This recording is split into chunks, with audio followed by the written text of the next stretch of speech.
Hello, hello.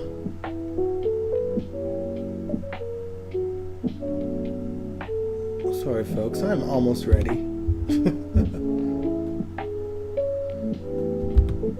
I'm just saving a project because I may or may not be working on some new music. I'm like trying to save it right now. It's not finished yet, but I've done like 2 songs in 2 days, or 1.5 songs in 2 days. I'm gonna call this one.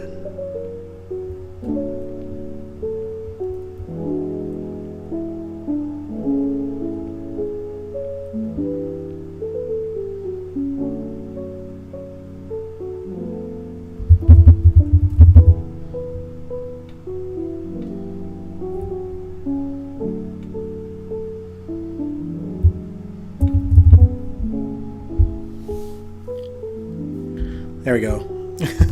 Sorry, y'all. Hey, Brooklyn. Hey, GH Addict.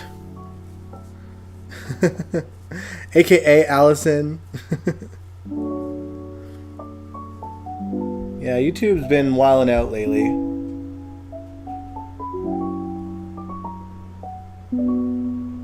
Hey, Kaiwan.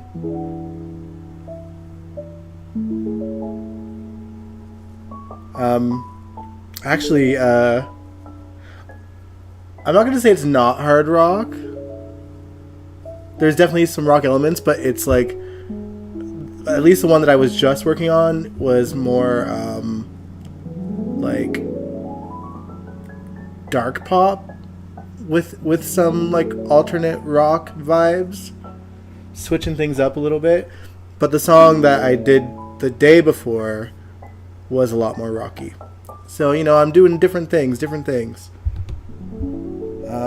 I like to switch things up a little bit. Concerts are fun but get expensive, especially when you drink. They can, for sure. I try to, if I go to concerts now, I try to keep it to, 1 drink per band. Like, if there's 4 bands, it means, I'm drinking, 4 drinks in the night. I usually keep it singles now because I don't want to be hungover in the morning. So, I have my ways. That said, I'm still on a hiatus with my band currently. We're taking a break till summer. Sorry, someone was texting me. I'll have to get back to them later. Welcome to the show, everybody. Sorry that I'm so disorganized right now. I'm your host, Dion Gabriel. This is the General Hospital After Show. And we've got a lot to talk about today. I'm sorry that I'm not on half an hour earlier like I usually am. Usually I'm on at 8:30 Mountain Time. Because of the song that I was working on, I waited till 9. But I still wanted to do the show because there's just so much to talk about. Not that it was a thrilling week, but there's just lots to talk about. Hey, Sandy. Only drink beer at concerts? Okay. I'm a rum and coke guy. I stick to a spiced rum and coke. I may do a shot if someone's wanting to do a shot with me. And usually the shot is Burt Reynolds. It's tasty. Alright, but yeah, like I said, we got a lot to talk about today. We're going to start things off with Rocco. So, this week, Rocco Falconeri faced the music as his fate is decided by the courts, whether he'll get jail time for breaking into a lab or something that won't leave him vulnerable to getting beaten up by Sidwell's people. Despite ADA Turner feeling uncomfortable about the possibility of that Dalton's dead at the hands of Sonny Corinthos, she doesn't want to get revenge on Sonny through his grandchild.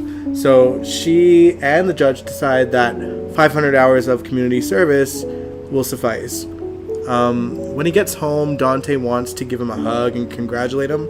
But Rocco, he just ain't having it. He's still mad that his father can't stand Gio and wants him away from it. And, away from him, sorry. So, Dante just kind of is I'll I'll just leave then. I'll go back to the office. I don't want to kill the mood. We're going to get into that, like what happens after that, later on in the stream. But just to continue Rocco's part in things, Rocco texts Britt an update on his situation, which she sees the following morning and replies, only for Lulu to see the reply and explode. So she makes her way over to GH to rip Britt a new one for daring to respond to Rocco's text. This is so crazy to me because Lulu already sees how Rocco is reacting to basically his father trying to ban him from seeing his own brother, someone he cares about, and even pointed that out to Dante, yet does the same thing pretty much right afterwards. It's like, girl, you think he ain't gonna notice Britt's blocked number in his phone? Like, Rocco's gonna resent both of his parents and cut ties with them just so he can be who he wants to be and interact with who he wants to interact with. Britt even points that out to Lulu, but Lulu doesn't care. I'm like, the whiplash that I'm getting between like Lulu being smart enough to comprehend what her kids need and just completely missing the boat in other aspects. It's so stupid. Obviously, Britt is upset, but it doesn't last for long because Brad's back in town. I am so freaking listen, Brad and Britt's scenes this week were my favorite scenes this week. I loved it. Okay, so it turns out that Brad actually found out that she was alive. Yes, GH Addict is Allison, BT Dubs, Sandy. Hold on, I'm missing the chat as well. What are you guys saying? Dante's making Dante more, or Rocco more rebellious. The more you push teens, the more they pull away. Yeah. God, I mean, Lulu of all people should know. We've seen her rebellious teenage years. Yeah, teens are hard. Lulu is stupid too. Rocco will be pissed at her too. Yeah, that's what I'm saying. Kawani said, I think this is why they never made a good Lulu, in my opinion. All Lulus have been bitchy or stupid or have storylines. Yeah, but Lulu was street smart, and the fact that like she was the rebellious teen should like give her some kind of insight to like what she's dealing with now.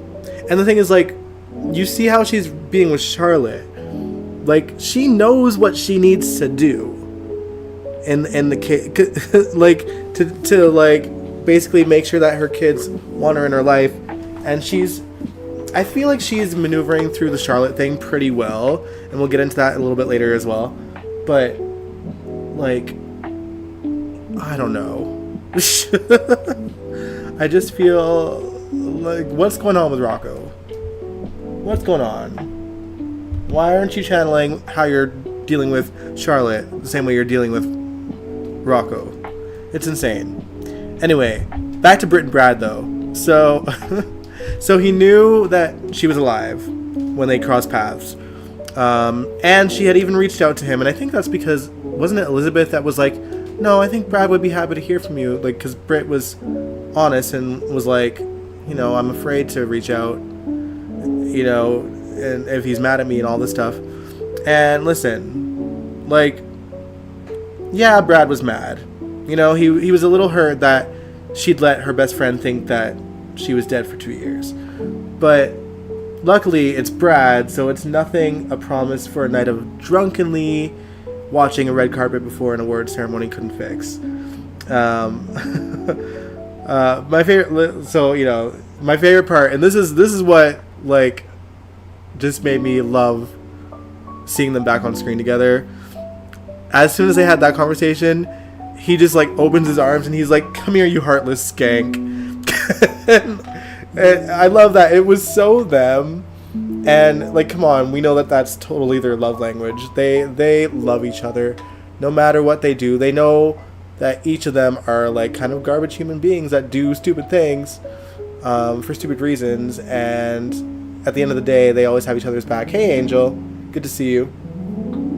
But, yeah, so they celebrate their reunion by going to this fancy schmancy dinner. this fancy restaurant, fit for a king and queen, with $2,000 meals apparently. What neither of them knew upon the reunion is that neither of them are rolling in the dough anymore. Brad blew all of his funds as fast as a tornado lifted Dorothy's house in Kansas. All the way to Oz. And Britt is only a low-level, like, x-ray clerk at this point. So they broke ass. So they diamond dash. Of course, it didn't take long for them to get arrested either. Like, Chase was already on their asses and arrested them. I think, it's like, Britt could have called Jason. Jason would have had this. It's like she doesn't want to admit that not everybody hates her. Like, their conversation in there,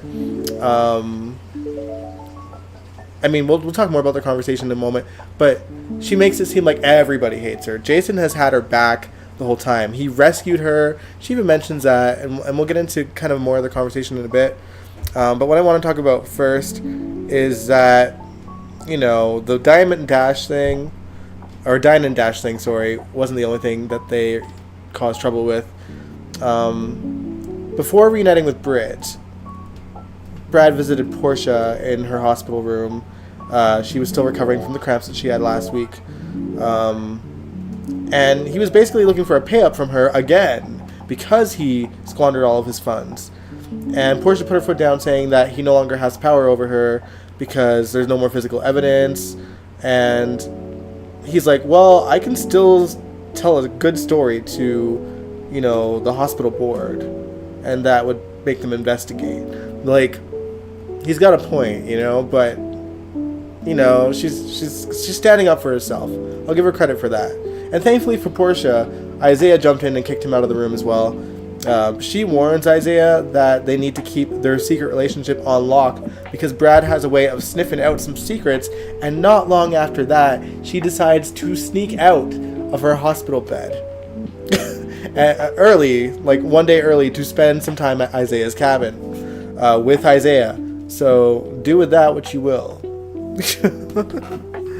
So ridiculous to me. Like, okay, there, Portia. Now, anyway, Portia's not wrong. Like, Brad knows how to get some secrets out of people. And Brad really didn't have to do much when it came to Britt, though, which is not surprising because they're besties. Britt practically word vomited everything that's happened to her to Brad at that dinner before they dined and dashed.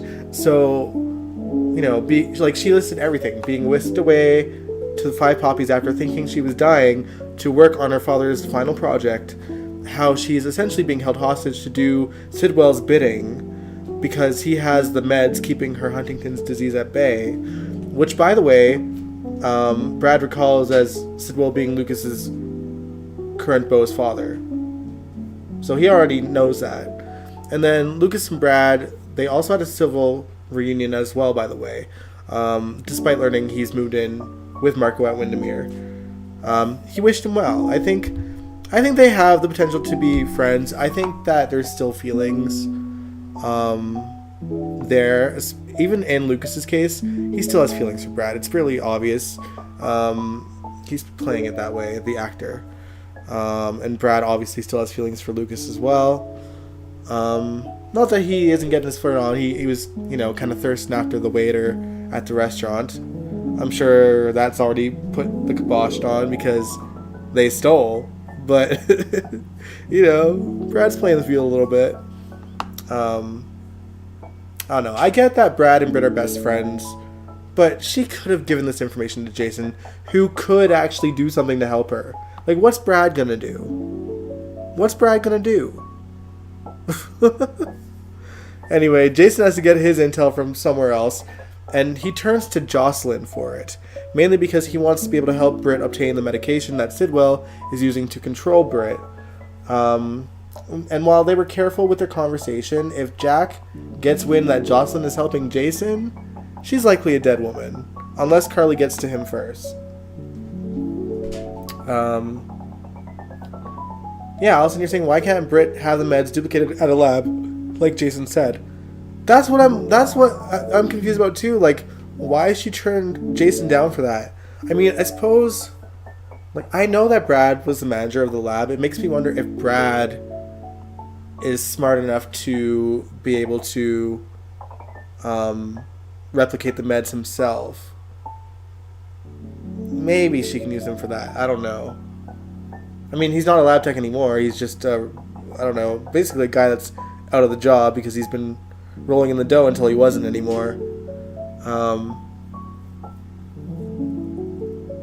Jason already knows everything Britt told Brad, I thought. Like, he knows, but Britt wouldn't tell him that. Jason basically had to figure it out for himself. Like, she's not saying anything. He's just figuring things out as he goes. And she's just being a hardhead and not admitting to anything. I mean, yeah, he's aware that she worked at the Five Poppies. He put 2 and 2 together, despite Britt not being honest with him. Yeah, she's so rude to Jason. It's crazy. Just playing hard to get with him, for God's sakes. And he's just out there, like, doing her all these nice things. Like, he rescued her. He's trying to help her. He's not judging her by the choices he thinks she's made or has actually made. He's just like, I get it. Let me help you. Let me help you get out of this so you don't have to do Sidwell's bidding, because he knows how dangerous Sidwell is, and he knows that he's probably done some things that Britt is aware of that she wouldn't want to see, but she just, for whatever reason, doesn't want him a part of it. I don't know. Now, like I mentioned, you know, if Jack gets wind that Jocelyn is helping Jason, she's probably a dead woman unless Carly gets to Jack first, with help from Valentine. And with help from Valentine, Carly is realizing just how long he's been manipulating and using her, dating back to helping her get rid of the evidence against her that got her out of a prison sentence and Drew into it, with the likely plan he'll use it against her or someone she's connected to someday. And she's seeing red and is doubling down on vengeance against Jack, despite Valentine suspecting her of trying to soften towards him. And I'm just like, don't do it, girl. You're in danger, because the only man Jack serves is himself. Like, in terms of, like, trying to be like, well, he did this, and he did do nice things. He rescued Jason, and did this, and did that. And, like, yeah. Perhaps he did. But, like, you know, he's going to use that against her someday. It really seems like they're shaping him into this, like, fully realized villain, I feel. And it's funny because he kind of started out that way. You know, this is the dude that shadily booted Frisco from his position in the WSB and caused this bureau to be far more corrupt than it already was to begin with. And it's funny because I really loved OG Jack with Carly, the actor that first played him, as a potential couple, and I really lost all interest in them as soon as this current actor stepped in. It's not that he's not a good actor. I think that he is. Him and Laura Wright don't have the same kind of chemistry that her and the previous actor did. So, I don't know. I lost interest in the couple. But yeah. Honestly, if the first actor was still in the role and this was how the story was playing out, I would be low-key a little bit upset that they've regressed him into this sort of villain status. Allison, you said he is a villain, but I don't think he's irredeemable yet. I don't think so either. I just feel like they're, like, shaping him to be more and more of one. Even Valentine says that, like he clearly does have feelings for Carly. Because, like, he wouldn't do as much as he's doing for Carly if there wasn't feelings there. But there's still, like, a lot of things that are a means to an end to sort of reach his goals. And we know that a lot of Jack's original goals had to do with taking down Sonny. So, and trying to get Jason to work with him as well. Obviously, when that didn't work, he got Jocelyn. So, you know, there's a lot of shit going on. But like I said, like, I don't really care for them as a couple. So I say, let Carly and Valentine's plan for vengeance commence. I'm all for seeing them work together and seeing what can happen and seeing Jack sort of be humbled. by, not being able to see this coming with Carly. Although I have to admit, like, so Jack this week got Carly a necklace, and for a split second I was like, I wonder if that's like a hearing device. I wonder.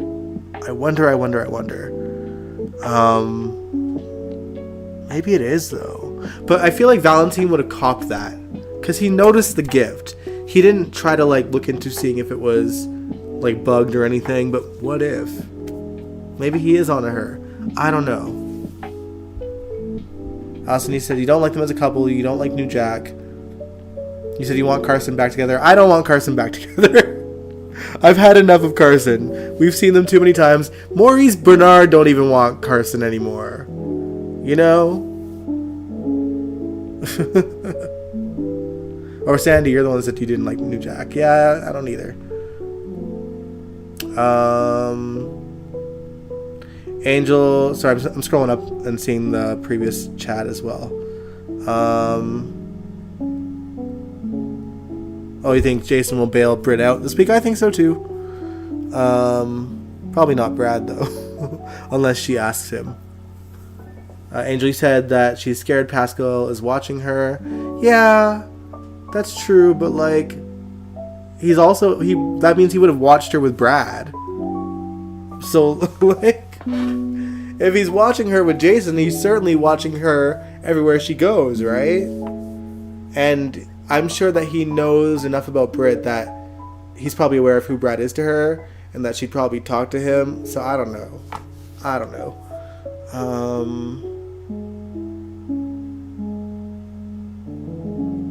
Secret agencies are good people. Well, not always.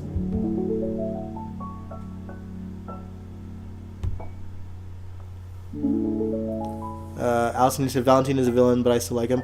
I wish Valentine were more of a villain. Because I was around for the original Valentine storyline, where he was supposed to be this utterly badass villain who was supposed to take revenge on the Cassadines and the Spencers, and what we got was some guy who used to work for the WSB that once was a hunchback and bullied by Helena, who was his mom. Like, all these twists and turns they did to just make Valentine a character that I'm just like about. I didn't want a morally gray Valentine. They really hyped him up so much in 09 that when we got the version that we got with James Patrick Stewart, I was upset. And that's not to diss James in any way, shape, or form. He's a wonderful actor. But I would have loved to see full villain Valentine without the morally gray shit, without this daughter aspect, like all this stuff that have made him like good and bad. I wanted him to be bad. We needed a new Cassadine to carry the mantle of bad Cassadines. If Helena wasn't going to be around anymore, and now Victor's dead, like, I would have loved Valentine to be full villain Cassadine. I probably would have loved him more as a villain than this morally gray whatever.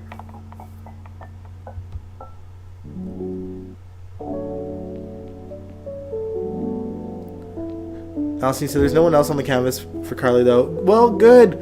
Let her be alone for a while. I'm okay with Carly being single. I'm okay with that. I don't mind that Sunny's single either right now either. Like, they don't need love interest. They're toxic ass people. Angela said Carson deserve each other. Maybe so, but like, I don't know. I'm as over Carly and Sunny as Maurice is, I feel, because they've just done it over and over again, and it's always the same sort of vicious cycle of like, someone's either gonna cheat, or Sunny's mob dealings are gonna get someone she loves hurt, and she'll break up with him, and like it's endless. It is endless. I don't mind them. They're like still in each other's lives, but kind of out of each other's business, which I appreciate. Bad people. Yeah.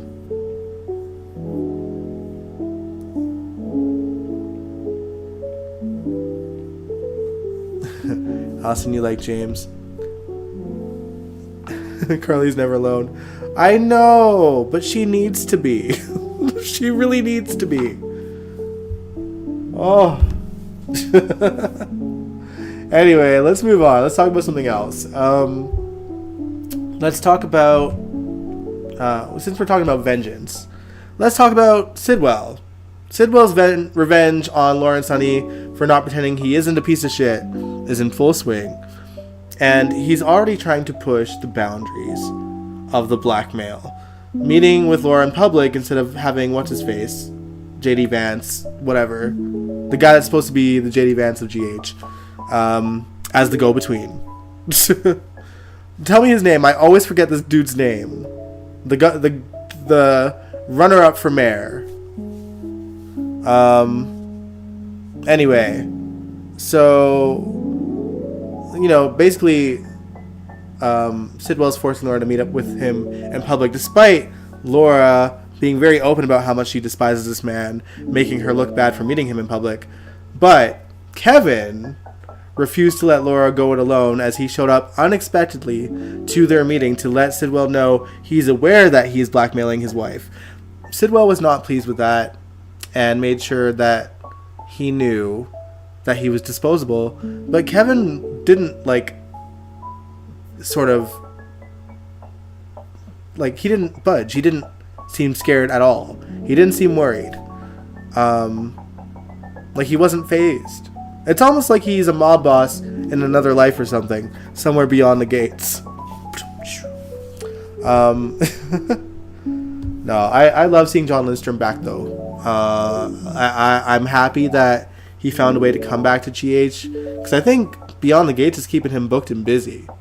He seems to be a regular from what I hear. But yeah, I like seeing him back. I don't know how long we have him for. Probably not that long, but I hope it doesn't end with Kevin getting killed. That is my hope, because Sidwell did threaten him.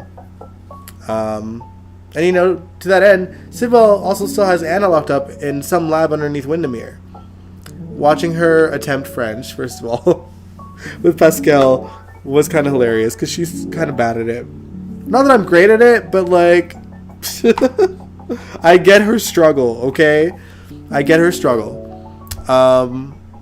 Now, he brings Anna a sandwich at one point, and underneath the table that he provided was a book with Anna's face on the cover, in a style I think we've seen in GH promos from the 80s. I feel like they got the artwork from some other, maybe this is an actual book from the 80s that Faison did. I can't remember, but the art style was very much reminiscent of something I've seen before. And it's a book that Faison wrote under his pseudonym, PK Sinclair, I think that's what it is. And the book was even signed For My Muse with the letter C, which kind of implies that Caesar Faison wrote that thing for Anna. And Anna was terrified because, now she thinks he's alive. Truthfully, I don't think Caesar Faison is coming back alive. If anything, we're probably in for another ridiculous mind mapping session with Nathan. That is my theory. My guess is his accident may have knocked the Faison memories out of place, which would explain Britt's reaction to Nathan initially. But they could also come back at any time, which, I'm not thrilled about. But I think that's what the story is where the story is going to go, I think. And the reason why I think this as well is because of scenes that took place between Lulu, Jack, and Nathan this week.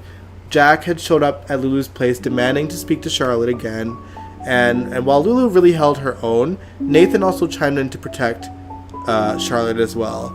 And Jack was like, well, you trust him? He's Faison's son. The memory loss is convenient as the timing of your return. It's true. It is convenient. There's no way that Nathan coincidentally is back from the dead shortly after Britt is, and was heading into town, but then suddenly just doesn't have his memory. Something is up. I don't, but like, like Nathan genuinely seems like Nathan though. Like, I don't think Nathan is pretending to be, or like mind mapped Faison is pretending to be Nathan right now. I don't think that is the case. Because he's not even like detouring with Britt. And presumably, Britt was very much aware of Nathan being alive and was creeped out by him. But no, like for me, in every story where we've seen someone come in impersonating someone else, I feel like we as the audience pick up on it pretty quickly because we're receptive. Like anytime Alex came in impersonating Anna, or Ryan was impersonating Kevin, Fluke pretending to be Luke, like there were signs. There were signs of it, like really nuanced ones, and maybe that's a credit to Finola and Tony and John. Also, Faison pretending to be Duke. Like there were little subtle hints that something was wrong, even if we didn't like kind of figure out what was wrong yet, we knew something was off, and nothing seems off with Nathan. He seems like Nathan. His relationships with everyone he's reunited with has been exactly the same as it was several years ago. And it's not like Faison had a whole lot of intel on Nathan's relationships with people. So, I don't know. And Faison sucked at pretending to be Duke. So, like, if Faison is really currently running the show in Nathan's brain right now that Nathan's back, he has gotten so much better at pretending to be someone else. But I just think that the crash that Nathan was in maybe wasn't supposed to happen, and that it knocked his memories out of place, Faison's memories out of place, and that it could come back. And I think that they will, if that happens, I think we will see when it happens. Truly. We know that Ryan Pavey, who plays Nathan, was stoked to come back with Nathan, and he implied that there's some spice in there, but I think we haven't seen the spice yet. And so it is Nathan's body. I think so. I think it is Nathan's body. I think that maybe Nathan got whisked away as fast as he was killed, but to kind of hold on to, it's not out of the possibility that he borrowed a Cassadine's Cairo chamber to like put him on ice until they could make him back alive again. Or maybe, slow down his heart the same way that they apparently did with Britt.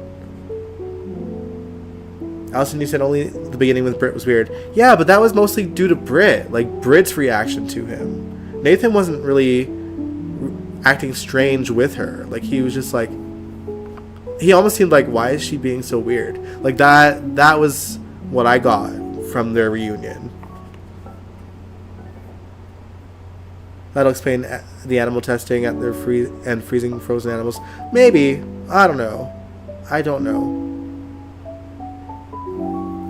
Like, we don't know what really went on in the lab with the animals.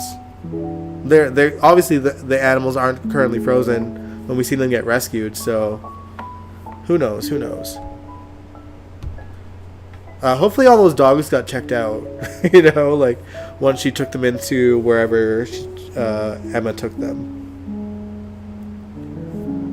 But yeah, I don't know. I just don't see Nathan as anything as Nathan right now. But time will tell, I guess. Britt was terrified. Exactly. Anyway, though, like Britt didn't even want him near James. But like, there was no like. I mean, they've had private conversations with each other that we've seen on screen, and she's acting like he's genuinely Nathan. So I don't know. Anyway, let's go back to kind of talking about the plot. Earlier this week, Lulu had a really hard conversation with Charlotte about her relationship with Valentine. Lulu wanted honesty, and she got it. Charlotte admitted that as much as she loves Lulu and Rocco and the house and her friends at school and her life in Port Charles, her home will always be with Valentine. because she doesn't know her like he does.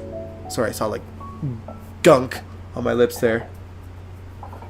But yeah, like Lulu, she doesn't know Charlotte as well as Valentine did.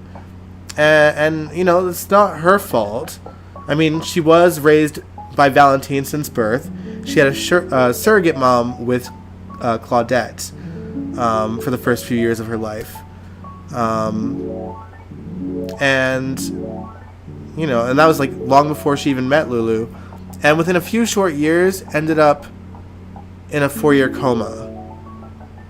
Lulu held it together until Charlotte left the room to go to bed or whatever, and then she broke down to tears. I do feel for Lulu because both Valentine and her coma really robbed her of several really informative years with Charlotte. I mean, she was kind of violated by Valentine, first of all, in a way, because he used her eggs to give himself a child without her permission, and raised a spoiled demon child that hated her on sight. And it took years for them to build any sort of relationship because of that. Now, someone Charlotte has a better relationship with Lulu aside from Valentine is Nina, simply because she once loved Valentine and by extension his daughter. Unfortunately, Nina, she's become so obsessed with a daughter who despises her that she's willing to take advantage of the trust Charlotte has for her just to help her daughter out. Now, unfortunately, because of that,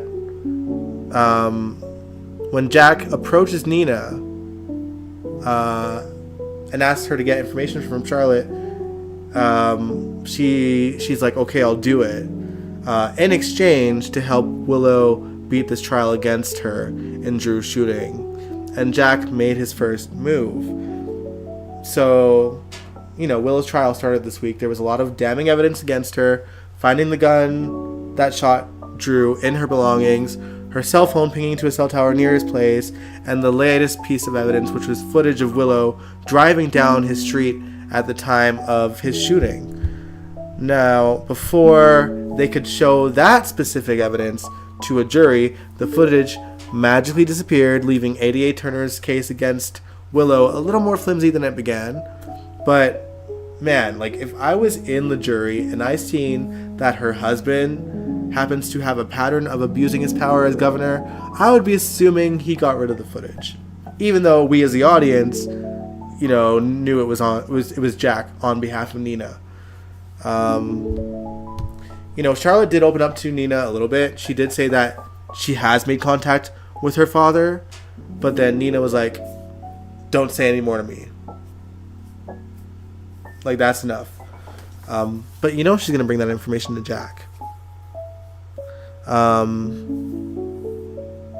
But anyway, Drew was also being really annoying during this whole trial. Like, he was wanting to get on the stand and say that Michael shot him, which we know, well, we kind of know it's not true. We know that Drew doesn't know who shot him, unless he knows it's Willow. He doesn't really think Michael shot him, I don't think. And like, to that end, like, if Michael was going to shoot him, he'd be dead. He'd be in the Pine Barrens courtesy of Jason and Sonny. So, like, same with Carly. If any of the people that were connected to Sonny in any way, shape, or form tried to kill him, they would get the job actually done. And they didn't. Which is why we know it's not Michael. Man. Alexis obviously has a lot riding on this as well. Like, if she loses this case, she won't be able to see Scout anymore, which is crazy. God, I hope Alexis has the opportunity to call him out for this. I really hope so. Now, thankfully, Drew chickened out at the last second and didn't say that Michael shot him. Not that I'm rooting for Willow. I think she did do it and doesn't remember. Still need undeniable proof, though, but that's what I'm thinking is the likely situation here. Either that, or alternatively, it is someone that we do not suspect at all. that even the show is not even hinting at.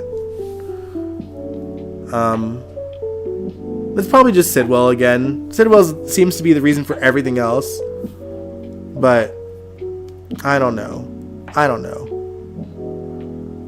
One thing that I found interesting that I didn't see coming is that ADA Turner called Christina to the stand to discuss Willow's past with Dawn of Day. One thing she said was that the people in the cult were trained to use weapons to protect Shiloh by any means. And I don't know if it's that I'm getting older and losing my memory on older stories, but I don't remember that being a thing. I don't remember the girls getting trained with weapons to shoot and kill on behalf of Shiloh. I don't remember that. Maybe I'm wrong. If you guys remember that, let me know. I don't remember that being a part of the story. All I remember is that he really used his leadership to get girls in the cult to sleep with him. And he would brand them with tattoos. I don't remember them learning how to use weapons.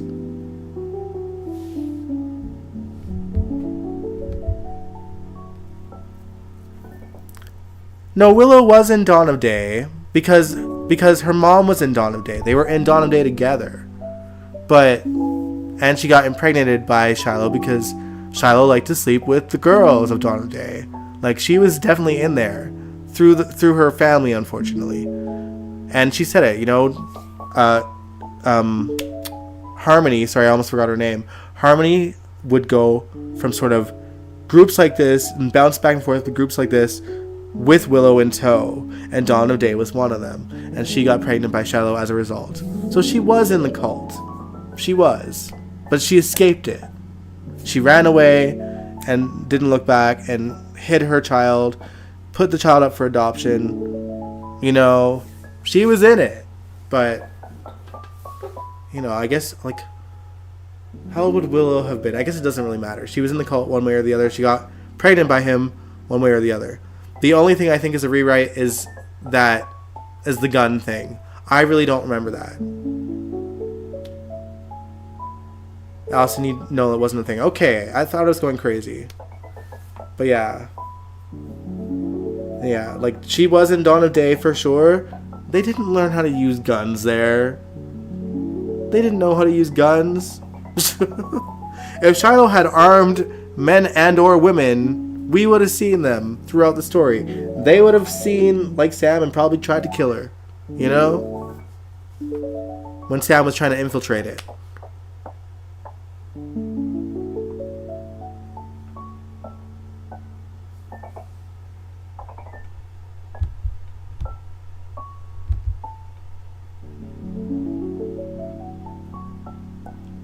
No, that wasn't the case. No, her father was not a part of the cult, Kaiwan. I do remember this part.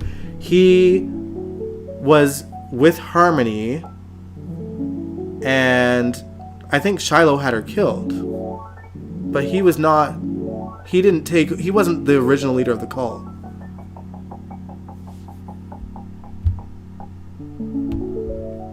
Alright. Let's move on and talk about the Quartermains, because we got to speed things up here. I know it's getting late, guys. All right, so I love me some Quartermains, but my favorite among them, of the ones that are still alive anyway, is Tracy Quartermain, who made a return after some time away. Jane Elliott, I'm sure, was on a extended vacation. Tracy was spending time at a spa, apparently. But she finally learns what she missed in town. One of them being Gio's reconciliation with Brooklyn, but mainly her son Ned's heart attack, which she was not happy to be left in the dark about. Also, Drew stealing their family heirlooms. She was obviously mad at that, but obviously since one thing happened after another, it was put on the back burner to deal with at the time that it was happening. So Tracy understood why they didn't bring that up to her beforehand. Tracy isn't going to go away quietly, though. So she calls Drew to demand he give back the heirlooms, and he obviously just hangs up on her. So she calls Martin to try to force him to get Drew to return the heirlooms, basically by threatening to go to the police about his will tampering, despite Ned making a deal with Laura to decide his fate. Now, when Martin calls Drew doesn't budge, but asks him for a favor. Now, we don't necessarily know what that is, but not long after that, we did see someone spying on Tracy and Michael, and that someone overheard them talking about how she saw Michael leave Drew's place that night, and how she'll lie for him. Of course, in that particular moment, when whoever was spying on them was spying, Michael didn't deny doing it, even though he has denied it to Tracy several times, who is so convinced that he might have done it that she's impressed that she can't tell if he's lying or not. I don't think he did it. We've yet to see how that will come into play at Willow's trial, if at all. Maybe we'll find out this week. I don't know. What I will say is this story of Tracy not being able to do anything about Drew stealing their heirlooms is so dumb. Because he literally paid off a truck driver that either Ned or Tracy hired to move things from Lulu's house to steal her things. That is easily an arrestable offense in itself, and there would be a paper chain that they could find. Pretending it isn't is crazy. It's bananas. This is so dumb. Oh, well, no, it's whatever excuse Drew was giving. No, like, they're arguably my property too. But no, you stole it when Tracy was trying to move it back into her house by paying off a truck driver. Like, you stole it. Like, oh my god, it's so dumb. It is so dumb.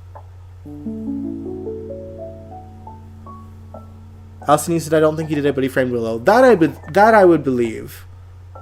Like, I would believe it. I still think that they could easily just make it look like Michael might have framed Willow, and she really did do it and hide the gun in her house. But I don't know.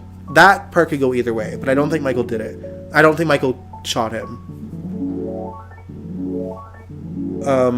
Now, finally, let's talk about Dante and Gio. Emma had showed up to the Q's after having a talk with Felicia about how a father and son could reconcile that had a volatile relationship. They kind of mentioned Cody and Mac's situation.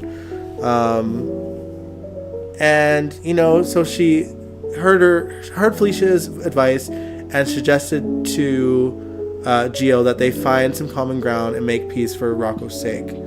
And to Gio's credit, he showed up to Dante's office to try and find some common ground. After a frustrating back and forth with these two hardheads, they both landed on Dante being present for their hangouts by making their hangouts the family get-togethers for the holiday season. One of them happening tomorrow, I believe, because there was a sneak peek of Lulu asking Laura and Sunny to help play referee against them in case things go sour between them at this party. It's also dramatic. Like, this story feels so forced, but it's what we're dealt with. It is what it is. It just seems so forced. Anyway, I'm all for leaving every single one of these current storylines here in 2025 so we can have a fresh start in 2026 in the new year. I can't really say I'm enjoying any of them too much. It's just more of the same. Bad guys one-upping the good guys for an absurd amount of time just to keep these storylines going for longer than they have to. Because it's almost like they just don't want to tell too many stories. But the way that they stretch them out is painful. It's so painful. The things that should be slow burned are fast tracked, and the things that should be fast tracked are slow, snail paced. Not even slow burn, just colossal snail pace. Snail that's on its last leg of life that can barely move because the shell is so heavy on it. It's too much. I need these stories to end, especially the Willow and Drew stuff. Let it end. Let's just figure out who shot him and move on, because obviously Drew is alive. It doesn't matter.